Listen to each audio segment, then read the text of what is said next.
Le conte du grimpoir, l'étincelle de fer. Au début de l'Odyssée, le monde était une page blanche et froide.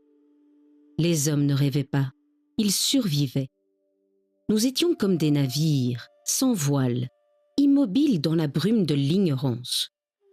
Là-haut, les dieux gardaient le feu, cette électricité sacrée qui transforme le plomb en or et le cri en chant.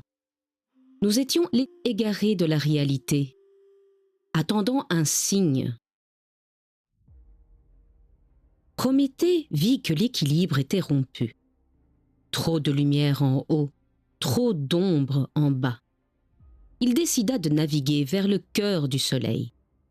Il ne prit pas d'armes, seulement une tige de férule, un réceptacle pour le code interdit.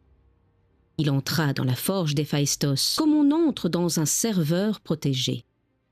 Il prit une étincelle. Pas une flamme, mais une idée. L'idée que l'homme pouvait être son propre créateur. Il redescendit sur la mer des hommes. Partout où il passait, il allumait un foyer. Et soudain, le miracle, l'homme commença à rêver. Le feu cuisait la viande, mais il éclairait surtout l'imagination. Les ombres projetées sur les murs devinrent les premiers mythes. La réalité venait de s'équilibrer avec le songe. Nous avions enfin les outils pour bâtir nos propres mondes. Mais le prix fut lourd. Le titan fut cloué au rocher.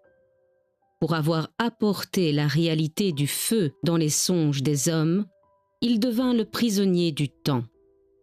Pourtant, chaque matin, quand le soleil se lève sur l'Inde et sur l'Europe, l'étincelle brille toujours.